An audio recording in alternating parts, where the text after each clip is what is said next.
সঙ্গীত, প্রযুক্তি ও আর্ট সব মিলিয়ে কে-পপ আজ শুধু একটি জনরা নয়, বরং এটি একটি বিশ্বব্যাপী সাংস্কৃতিক আন্দোলন।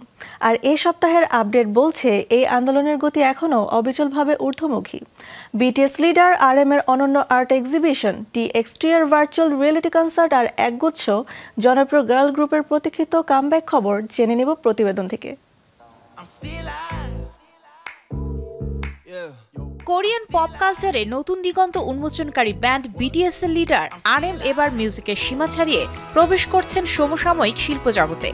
নিজের ব্যক্তিগত আর্ট সংগ্রহ প্রথমবারের মতো প্রদর্শিত হবে San Francisco museum of modern আর্টে। এই প্রদর্শনী কেবল কে-পপ সঙ্গীত জগতের নয়, বরং বিশ্ব সংস্কৃতির বৃহত্তর অঙ্গনেও কে-পপকে তুলে ধরছে। আর্ট বিশ্লেষকরা বলছেন এটি RM এর বহুমাত্রিক প্রতিভা ও কোরিয়ান পপের আন্তর্জাতিক প্রভাবের এক নিদর্শন। অন্যদিকে জনপ্রিয় ব্যান্ড টুমরো এক্স টুগেদার অর্থাৎ TXT নিয়েছে ভবিষ্যতের পথে এক বড় পদক্ষেপ।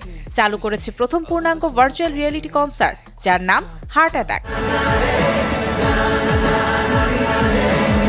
এই পারফরমেন্স শুরু হয়েছে 10 অক্টোবর 2025 থেকে, চলবে 16 নভেম্বর পর্যন্ত। প্রযুক্তি নির্ভর এই কনসার্ট কে-পপ অনলাইন অভিজ্ঞতাকে আরও ইন্টারঅ্যাক্টিভ করে তুলেছে, বিশেষ করে আন্তর্জাতিক ভক্তদের জন্য যারা সরাসরি কনসার্টে যেতে পারেন না। এই অক্টোবরে কে-পপ দুনিয়ার ব্যস্ততার শেষ নেই। জনপ্রিয় গার্ল গ্রুপ টুয়াইস তাদের 10 বছর পূর্তি উপলক্ষে প্রকাশ করছে বিশেষ album 10 the story goes on. একই সাথে নবীন girl group baby monster release করেছে নতুন mini album we go up, যা ইতিমধ্যেই চার্ট শীর্ষে উঠে এসেছে। এইসব রিলিজ কোরিয়ান পপের রিলিজ ক্যালেন্ডারকে আগামী মাসগুলোতে আরও ব্যস্ত করে তুলবে।